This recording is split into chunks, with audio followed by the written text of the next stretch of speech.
Minna Taylor, welcome to the Human Capital Innovations Podcast. Hello, Jonathan. Thanks for having me. Yeah, I'm super excited to have this conversation with you today. We're going to be exploring a portion of your expertise around workplace communications. We're going to focus on public speaking, brand storytelling, executive I don't know why I keep saying that, executive presence, and overall leadership communication and how to do that effectively within organizations. The bottom line is we can be super talented, capable, we can have really great ideas, but unless we can communicate those ideas effectively to our people and to key stakeholders, we're not going to have the impact that we could otherwise have. So I really appreciate you taking the time to share with listeners today how we can do some of this a little bit more effectively. As we get started, I wanted to share Minna's bio with everybody. Minna Taylor is the founder of Energize Your Voice, a New York City-based communication consultancy. With an experiential approach rooted in the principles of improv and performance, she and her team support organizations to explore their full potential in public speaking, brand storytelling, executive presence, and leadership communication. Notable clients include Uber, Red Bull, Citi, and Ernst & Young. Minna earned her BFA from New York University. Do you say Tisch? Is that right? Yeah. Okay. Minna Tisch earned School of the Arts. Great. Minna earned her BFA from NYU Tisch and went on to earn her MFA in performance with a concentration in speech and vocal production. Beginning her career as an accent reduction specialist, Minna went on to transfer her theater training to developing an innovative approach for professional development. I love it. I think that's amazing. What an interesting and unique background. Thank you for joining me on the podcast today. Anything else you would like to share with listeners by way of background or personal context? Well, I think it's going to be important to set people up in terms of expectation on, hey, we signed into this podcast to listen on how to be a better leader, and all of a sudden we're hearing from an actor. What the heck does that have to do with it? And so I want to prime everybody in this conversation to really distill down what acting is.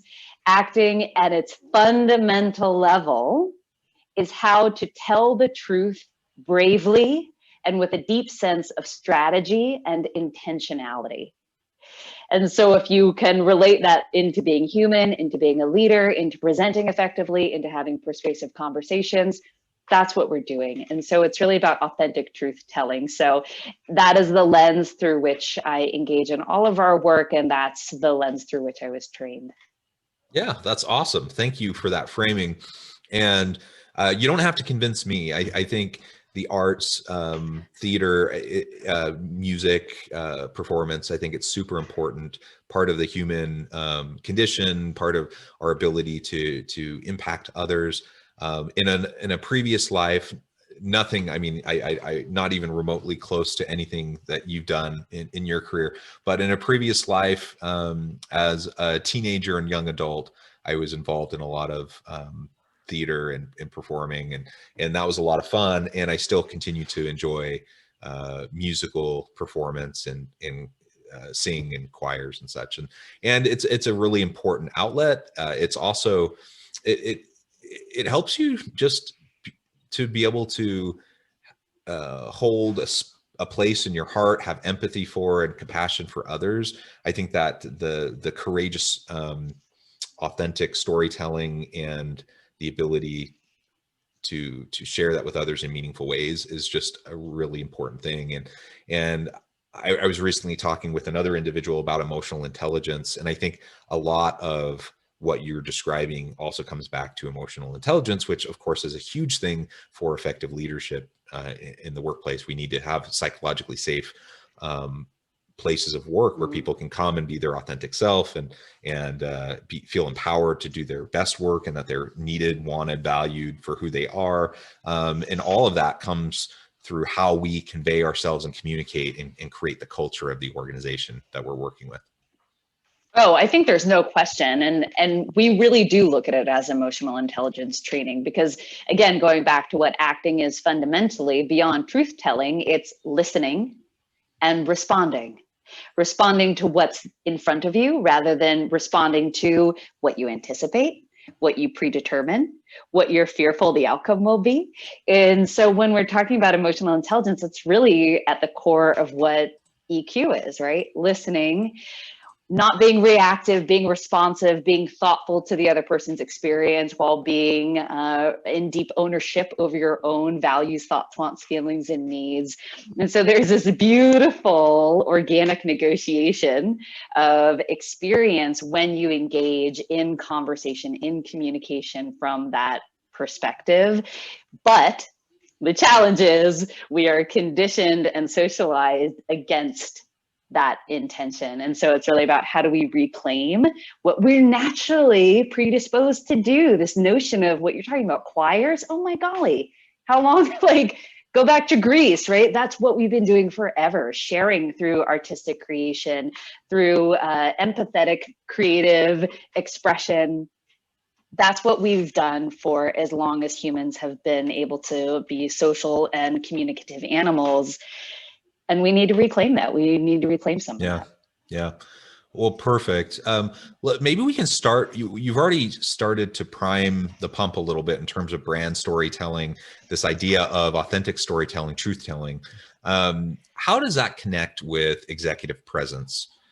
We also hear a lot about executive presence, and perhaps I don't know what your personal take is on this, but I would like to debunk some myths around executive presence and like the assumptions about what that actually means, because I know I have my feelings about that.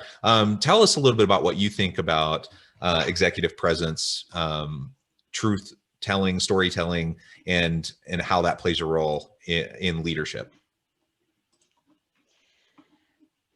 That's a big question. So let me start directly at the notion of executive presence. And so when we're thinking about executive presence is interlinked with emotional intelligence. So I think oftentimes when we think about executive presence, people think about somebody that comes in and quote unquote owns the room, somebody that can be ultimately persuasive. But I think then that immediately draws to mind some sort of archetype that we need to fit into that might seem other than who we are. And so when we look at executive presence as it relates to EQ, it's really about how do I show up authentically? How do I engage in deep listening?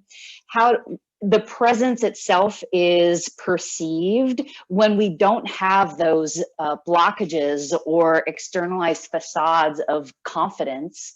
And when I can really show up as myself and listen and be responsive and be immediate and be extemporaneous and be playful and be thoughtful and be sincere, that's executive presence while pursuing a really clear level of purpose. So for example, as a leader, when you're in a meeting, you can hold status. So that's really what we talk about. How can I hold status? How can everybody in the room know that ultimately I'm the decision maker without me feeling like I need to enforce my power? And so that level of ownership of power without bias, with people honoring your leadership potential, your leadership status, you owning executive presence without it becoming an imposition or something that elicits fear or any level of performance that is counter to what the ultimate group objective is. And so executive presence is really about how can I hold status while holding space for other people to share their voice and then delicately negotiate the conversation toward a shared objective. That's how we really like to think about it. Yeah, well, I agree. I think that's wonderful. Well said. And I love that we can kind of set aside this notion of, sorry, just a moment. Sorry, I had a weird thing come up on my computer. I think that's exactly how I like to approach it.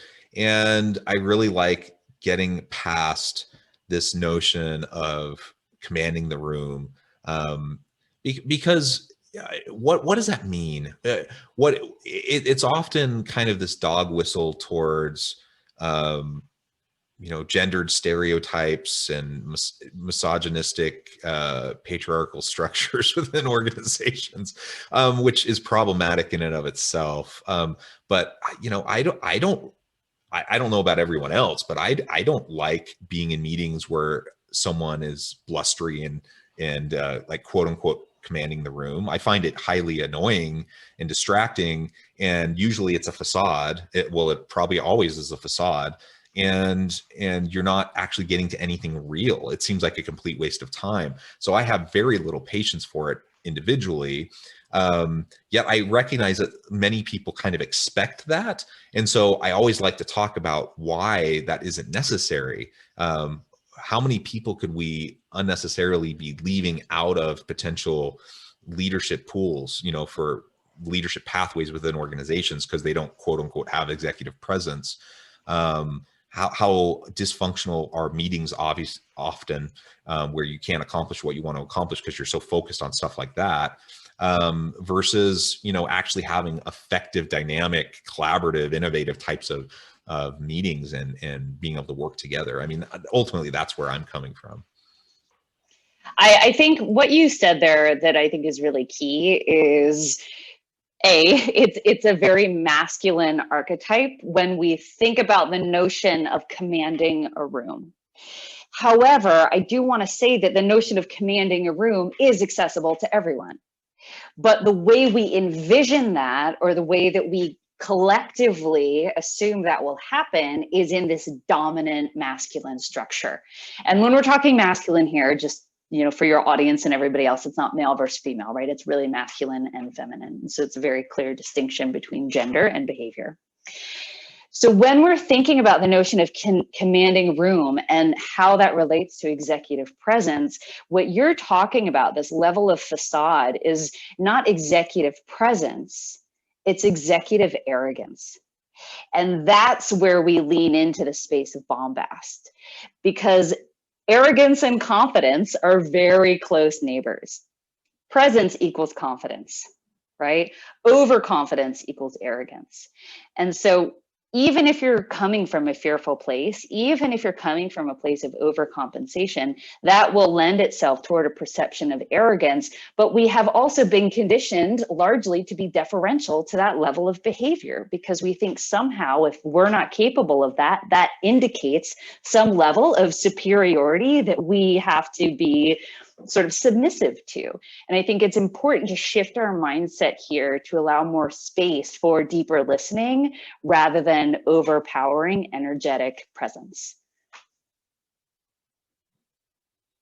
Yeah, very well said. So if we take that kind of an approach to executive presence, like you said, focusing on genuine confidence, authenticity, the ability for someone to connect with the room, connect with people around them, help people to feel safe, help people to be able to feel like they can meaningfully contribute, and that they're safe to do so. If that's how we're talking about executive presence, I'm all on board with that. I think it's wonderful. And so let's tie that then to storytelling. How can leaders utilize storytelling in their personal brand, but also in the brand of their team, right, of their unit, their organization, as they're meeting with key stakeholders? So when we think about the notion of storytelling, first, let's start there, right? Everything in this conversation will be about creating foundation, because to your point, even when we're talking about executive presence, largely overutilized terms, largely underdefined. So when we talk about storytelling, the function of storytelling as it relates to not only professional context, but personal context, whatever it is, to create an emotional experience on behalf of your audience and to create a shared experience around the pursuit of a narrative. And so if you consider storytelling from that perspective, we can now immediately understand how that will function well within a team. Not only have I inspired the imagination of my team towards what's possible at the end of our journey together, I've now enrolled them in participating in that journey through effective storytelling, because I've spoken to their hearts, not just their heads. And so the same thing is going to be true if you're advocating for yourself independently as a leader from a branding perspective, personal branding perspective. What is your story that will allow people to come along on that journey with you, that makes it feel accessible, familiar, relatable, but also completely unique to you? It's through the specificity of storytelling rather than the general idea of storytelling. So through specificity, even if it's the greater specificity, which also requires vulnerability, which also requires utter transparency, sort of this notion of radical truth telling. And if that is present in your story, even if that story is completely outside the realm of somebody's shared experience, they will be able to imbue their imagination on your journey and therefore become more deeply enrolled. And then it can become sort of, if we're thinking about it from a thought leadership perspective, this aspirational narrative.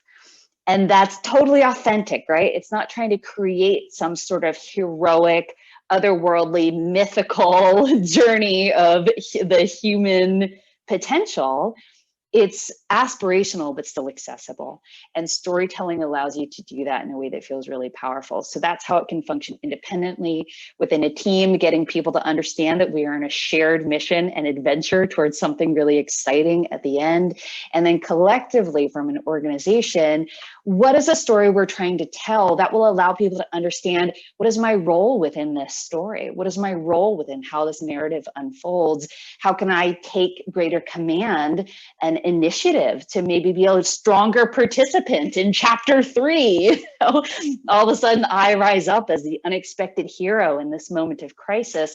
It gives people a landing point on how to more acutely participate toward a shared objective. I love that, being able to see how we fit within the team, within the organization, within the broader story. Another way that we often talk about that is, how do our values connect with the organization's values? How do we fit with the mission, the purpose, right? Do we find our work to be fulfilling and meaningful in unique ways to us, while also contributing to the team and the organization? And all of that can be, as we try to, as leaders, try to help create more dynamic teams connected to the meaning and purpose. The storytelling is one of the ways that we really do that, and helping people see how they fit in.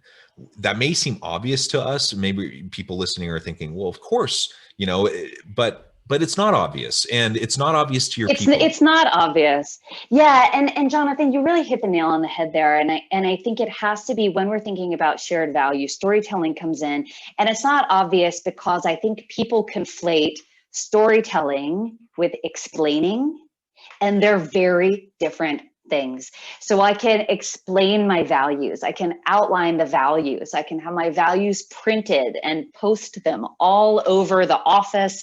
We can have Slack groups around what our value system is, whatever it is.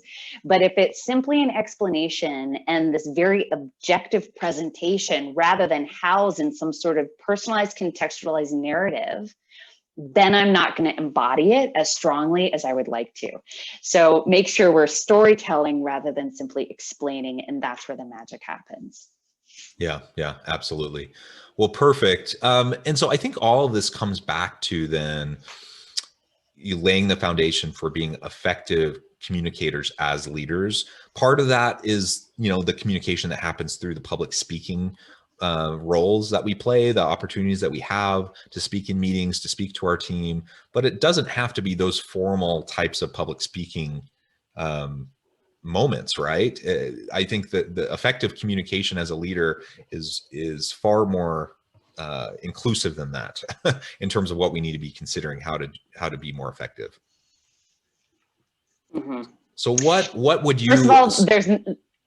Yeah. So what would you, if you were coaching an executive who perhaps, they're struggling with some of their communication style, being effective in getting messages across, that storytelling to their team, what would be a few of the things you would suggest to them that they could, start doing today, or, within the next week, that they could really work on, that small things that could really make a big difference? Mm-hmm. Why I was interrupting you is because I think it's important to recognize that there's no such thing as private speaking.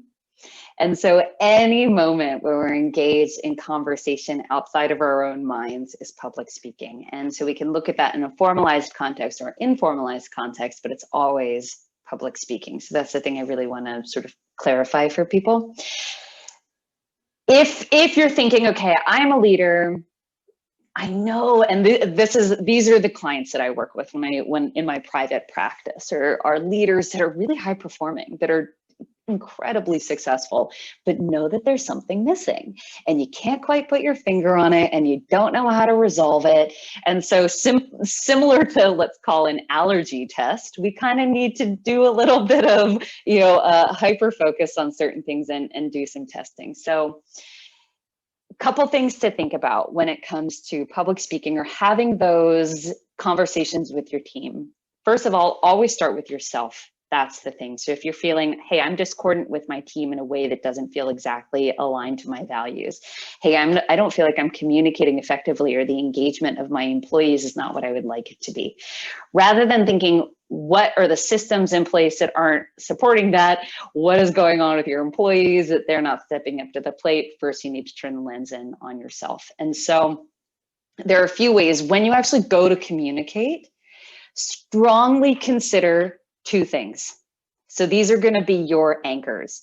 When you feel like a conversation is not going the way you want, or when you're prepared to enter into a conversation, here are your two anchors.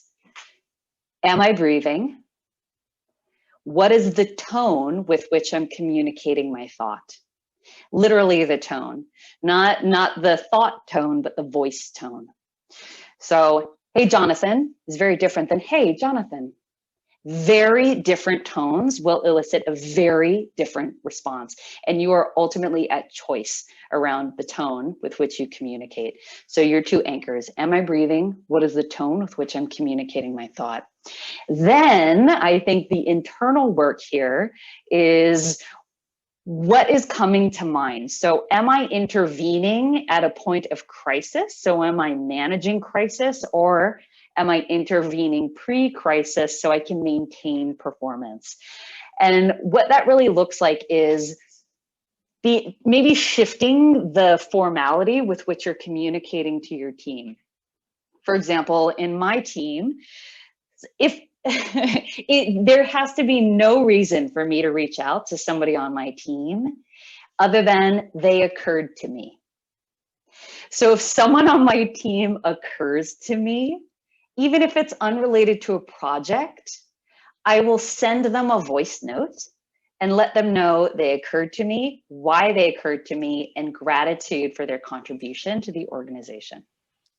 I love that. Can I just say, I know I don't mean to interrupt you, but I really believe in the notion of never suppressing a kind thought, and just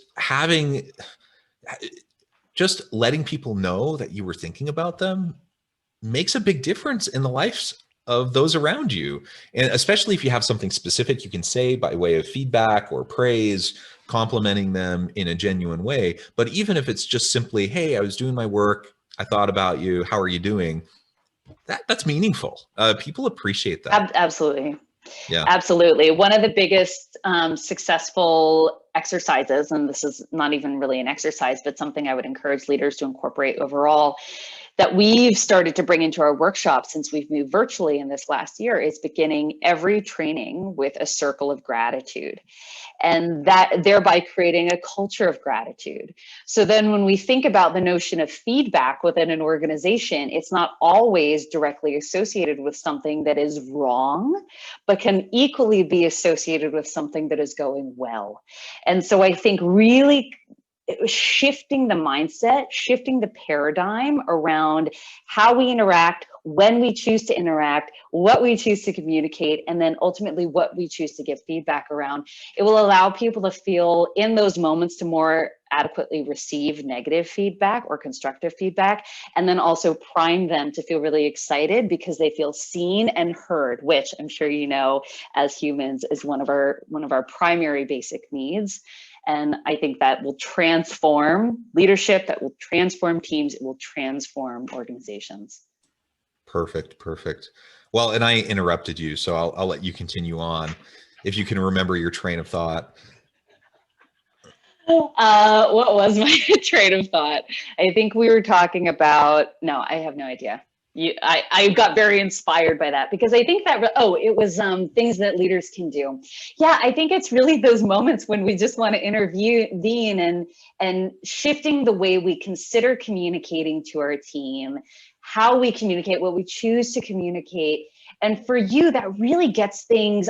When I leave voice notes for my team, I feel good. I feel like I now am washed with gratitude. I am now washed with a sense of purpose. I feel like I've done something to deepen a foundation of commitment to a shared experience. And it will ultimately allow, even in moments of challenging conversation, even when crises arise, the rapport, the relationship will be such that you can all weather it together, even if tones get heightened, even if conflict arises. You will all be primed to have deeper levels of respect, compassion, and patience. Yeah, wonderful. Well, Minna, it has been a real pleasure. The time has flown by. I feel like we could continue this conversation for on and on and on. You're welcome back anytime, and we can, continue the dialogue, because this has been a lot of fun. But before we close today, I wanted to give you a chance to share with listeners how they can get connected with you, find out more about your work, your organization, and then give us the final word on the topic for today. All right. I have to tell you, I've been looking forward to having this conversation with you, and I really appreciate you holding space for this conversation. And if people want to learn more about what we're up to at Energize Your Voice, you can follow us on Instagram at Energize Your Voice. Obviously, check out our website, energizeyourvoice.net. If you'd like to get in touch with me personally, you can go to my Instagram, which is at @MinnaTaylor_EYV. Energize Your Voice, EYV, or check out my personal website, minnataylor.com. My final word on today would be, as leaders, never forget you are still human. And when we think about the nature of humanity, it is ultimately fallible. Never seek perfection, simply seek presence. Love it. Love it. Well, Minna, it has been a real pleasure. I encourage listeners to reach out, get connected, find out more about what Minna and her team can do for you. And as always, I hope everyone can stay healthy and safe, that you can find meaning and purpose at work each and every day. And I hope you all have a great week.